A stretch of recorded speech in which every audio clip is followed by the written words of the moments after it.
everybody, welcome back. Jim here, and today I have some puzzle game recommendations because in a previous video I did, somebody suggested that I should do a video focusing just on some Japan exclusive puzzle games, and I thought that was a really good idea because it's kind of an understated thing on my channel that I am actually a big fan of puzzle games. I should probably do more puzzle game reviews. But I've chosen 8 games from off the shelves that, to the best of my knowledge, were either exclusive to Japan or their particular game in the series was exclusive to Japan. So let's get into it. I've got games on, I think, 4 or 5 different consoles just to, keep it diverse if you have, a Famicom or a PC Engine or whatever. First game. This is a game I picked up pretty recently. It's called Flipull, and Flipull, I believe, is also known as, plotting. That's it, plotting, on, like, the Amiga, and I believe the Game Boy and stuff as well. I don't think it ever got an NES release, though. This game, essentially, you have a series of colored blocks that you have to clear from the screen, and so your little character on the left side of the screen has to basically throw his blocks at the other side and clear them all from the screen. Basically, get them all out of there and don't leave yourself basically screwed where you don't have any options to do anything with the block you have in your hand because that'll cost you a life. But it's a fun game, definitely kind of, odd for a puzzle game. Most puzzle games involve things like coming from the ceiling, like dropping vertically. Nothing is dropping or flipping or going anywhere. It's just entirely up to you sizing up what the playfield looks like and making the appropriate choices.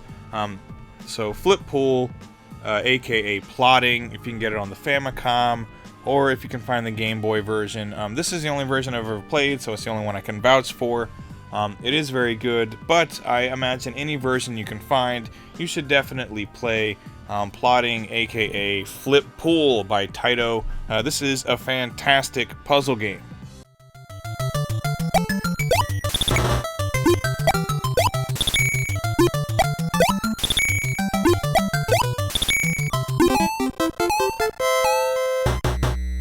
Next up, this is another one that I only picked up recently, but just immediately loved it. It's made by Nagsatsoft. This one is called Starmobile, or Star Mobile, however it's pronounced, for the PC Engine CD. So if you have a PC Engine or if you have a Turbo Duo, it's region-free, so you can play this on any region hardware. What this game is you have a couple of scales in the center of the screen, and stars descend from the top of the screen, and depending on the color of the star, they have a different weight. And basically the color weight scale is at the bottom of the screen. It shows you what color weighs which, and essentially you have to stack them all over the scale without tipping the scale. And each stage has like an ever-increasing number of stars you have to place on the scale before you can clear the stage.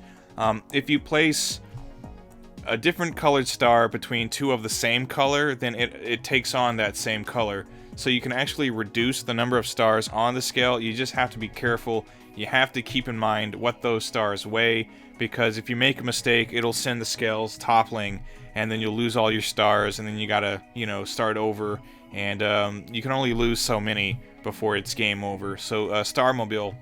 This is definitely a very unique game in terms of puzzle games, but it's extremely fun.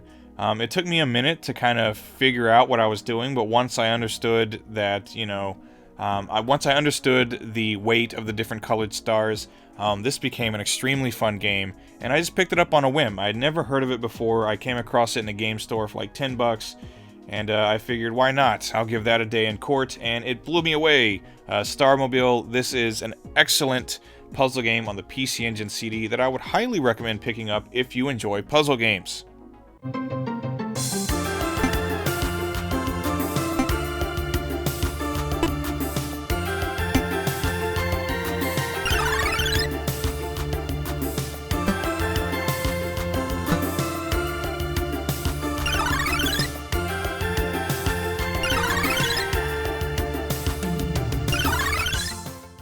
Next up, we have a puzzle game for the PlayStation. This is called Pastel Muses, and it's also available for the Sega Saturn, as it turns out. This game is excellent because it's kind of similar, or actually very similar, to Puzzle Bobble. So if you like Puzzle Bobble, or Bust-A-Move, as it's also known as, you'd probably like this game too. The main difference is that instead of the bubbles descending from the ceiling, they are basically, you're on the left side of the screen, the bubbles are all on the right side of the screen on an incline, and you have to basically decide the arc of your bubbles and launch them through the air and break the bubbles that way. So the first level, it gives you like that dotted line to help you out, kind of like Puzzle Bobble, but after that it doesn't anymore, and so you have to really understand like how pressure sensitive the mechanism is in this game that launches your bubbles. So it's kind of tricky at first, but once you get the hang of it, it becomes a bit easier and a lot more fun. If you play the one-player mode, as you clear stages, you eventually come to boss battles where the bosses are ascending up the hill, so you have to basically clear the stage before the boss gets to you. It's pretty cool. And there is also one-on-one competitive play on this game, which is also pretty cool. I sat down and played this with a friend of mine maybe a few weeks ago, and we had quite a bit of fun with this just on a random game night. But Pastel Muses, if you like Puzzle Bobble, if you ever wondered what would happen if you took Puzzle Bobble and like turned it sideways, this is the answer to that question. So get it on the PlayStation or the Sega Saturn. Pastel Muses, this is a very fun puzzle game.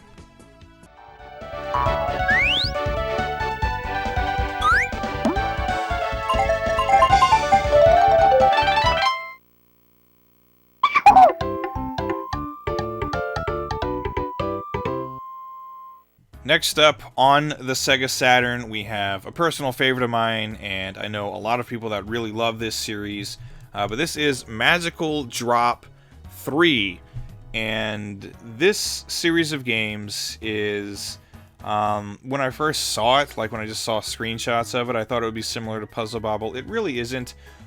You do still have different colored orbs descending from the top of the screen, but here you can sort of capture them and hold them, but the whole point is to grab them and then move around and then throw them back up and link them by color to clear them from the board. So the board is constantly coming down at you, and you're constantly like reaching up and grabbing all the different colors and then throwing them back up to clear them away. It's very fun. At the higher difficulty levels, the gameplay in this game can get extremely fast, and if you've never watched like two people who are really good at Magical Drop playing competitively, I would recommend that you do, because it's fascinating how fast people can play this game. I'm not at that level by any stretch of the imagination, but I do still have a lot of fun with this game. I find it to be unique amongst puzzle games. Most puzzle games, I'm thinking about like Tetris and other things, where the pieces just descend from the ceiling and you kind of move them and place them around, and it speeds up eventually, but more or less there's a common theme shared by a lot of puzzle games. Stuff falls from the ceiling and then you place it somewhere. Here the stuff is falling from the ceiling and you're not placing it anywhere. It's like you're constantly moving and replacing and shuffling everything. So it's a different kind of challenging, I think. But Magical Drop 3 on the Sega Saturn, any game in the Magical Drop series, just pick it up and play it if you're a puzzle fan. But this one I can especially recommend. I've put a lot of time into it, and it's a lot of fun. So Magical Drop 3 on the Sega Saturn, absolutely amazing puzzle game.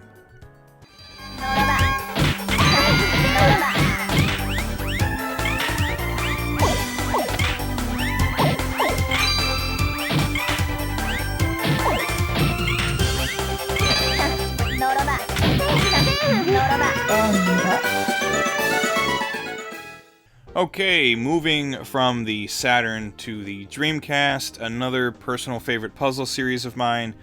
This is Puyo Puyo, or Puyo Puyo 4. I'm sure almost everybody has played at least one Puyo Puyo game.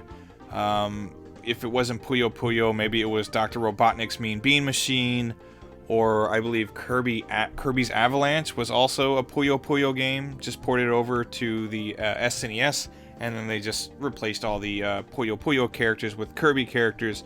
Puyo Puyo 4, what I like a lot about this game is that, I mean, in a lot of ways, it's traditional Puyo Puyo, but it also reminds me a bit of Puzzle Fighter, in that each character has special moves, and you can build up sort of a special move meter, and then use them against your opponents. So, some of them you can use your special attack to clear the Puyos from your side of the screen, or you can use it to make a whole bunch more, go to the other side of the screen, or do something cool. Essentially, like Tetris Battle Gaiden, which is one of my favorite puzzle games. Every character has a handful of special moves, and that just kind of really intensifies the competitiveness of the gameplay. That you can really go a long way to shafting your opponent by dropping a ton of Puyos on them, or if they've done it to you, you can totally erase all the work they've done by just doing a move that clears all the Puyos from your screen, or makes it impossible for them to dump any more on you for a short period of time. So there are a ton of characters to choose from in this game. They all have different special attacks, and aside from that, I mean, it's Puyo Puyo. It's awesome. It's just one of the classic puzzle game series. Again, one of my favorite series, and this game is one of the best games, if not the best game, in the series. That might be a little bit of a bold statement, but I don't care. Come at me, bro. This, Puyo Puyo 4 on the Sega Dreamcast. If you like the series and you haven't played this one yet, you definitely should. It is an awesome puzzle game.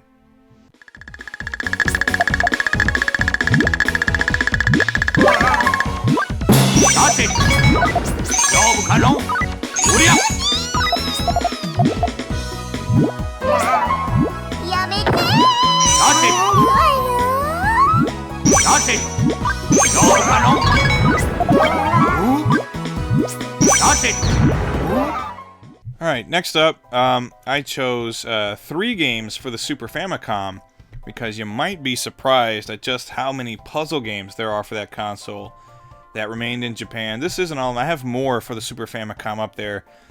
Games like Super Gusu no Yo-Yo and Tetris Battle Gaiden, and a sequel to one of these games as well. But I just chose these 3 because, you know, they're pretty damn cool. I don't know. I guess I'll just say that. First up, this is Sailor Moon Super S Fwa Fwa Panic. And Fwa Fwa is a word in Japanese that means like squishy, things that are squishy. In this game is actually very similar to Magical Drop in that balloons are descending from the top of the screen, but the difference is, instead of throwing different colored balloons up at the screen, you basically throw like objects up into the balloons that fill up the balloons so that they pop, and you want to pop the ones that have similar colors adjacent to them. And so that's the entire point of this game. Fill up these squishy little balloons and then pop them. Characters also have special moves in this game that they can use to either make things easier on themselves or harder on their opponent. And I like that. Any kind of puzzle game that includes something that makes competitive play just that much more fun, I'm always going to like. So Sailor Moon, maybe not the first series you would think of when thinking of what would make for a good puzzle game, but as it turns out, this is a fantastic puzzle game. It's very fun, graphics and sound are very well done, and it can actually get pretty damn competitive. So, Sailor Moon Super S Fwa Fwa Panic on the Super Famicom, a surprisingly awesome puzzle game.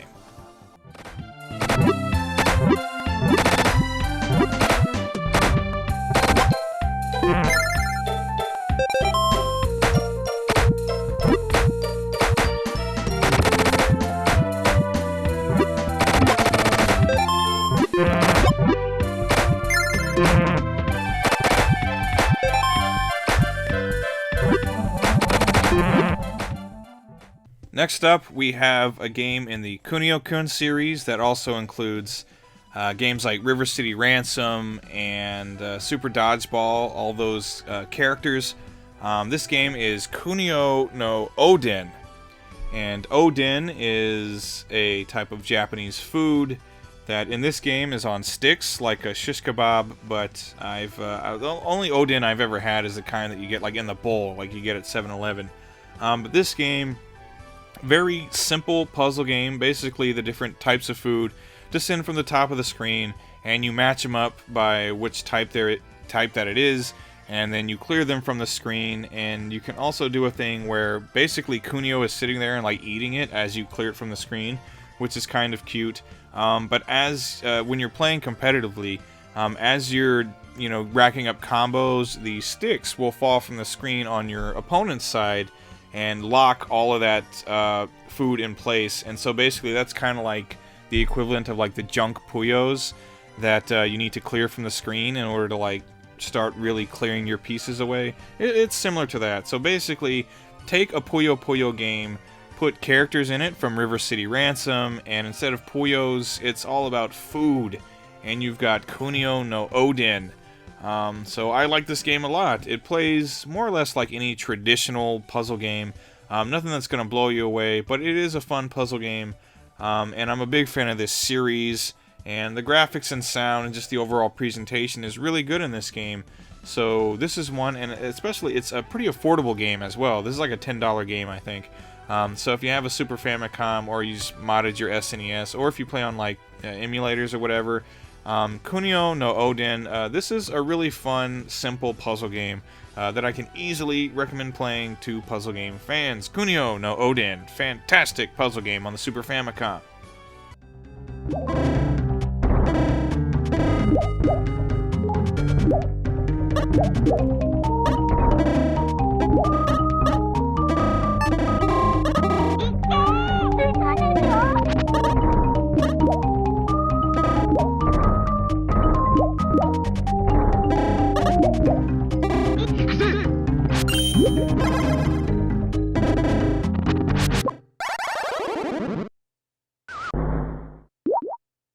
Last but not least, we have a game here that I've recommended before, and that is Ranma 1/2 Ougi Janken.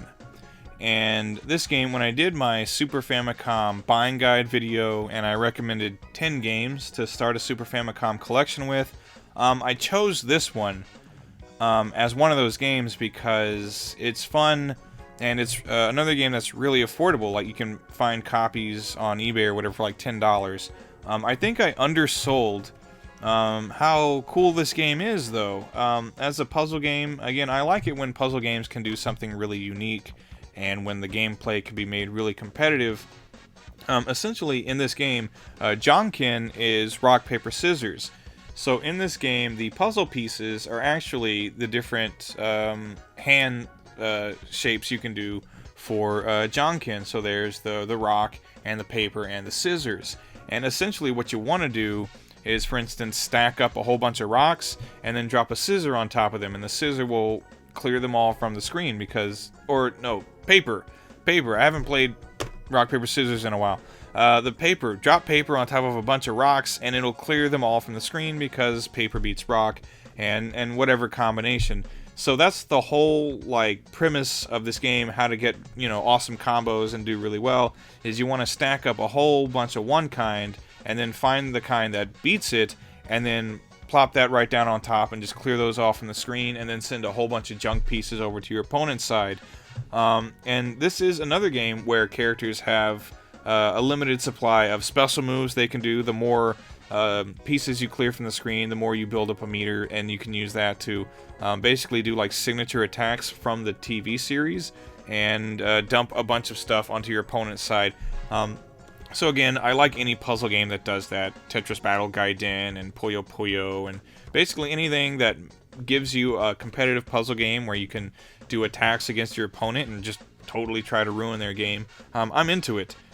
So for having like a unique premise as far as puzzle games go, for being based on one of my favorite series of anime, and for just being like an overall fun, competitive puzzle game with really good graphics and sound as well, Ranma 1/2 Ougi Janken, I have to reiterate what I said about it last time.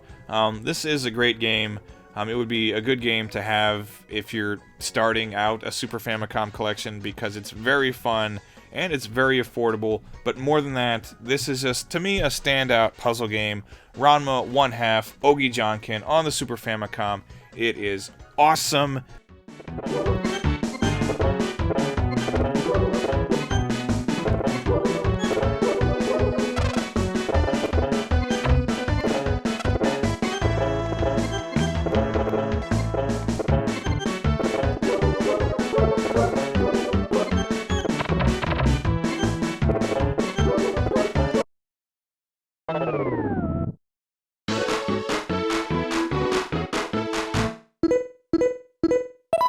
And that's it. That's going to do it, everybody. Those are 8 puzzle games that, to the best of my knowledge, were left in Japan, and they're all really good. So you've got some stuff over there for the Famicom, Super Famicom, PC Engine, Saturn, Dreamcast, PlayStation, any system you can name. Chances are there were at least a handful of puzzle games for it that did not get releases outside of Japan. I mean, there's more I could grab from the shelf. I mean, there's some I have on the PS2.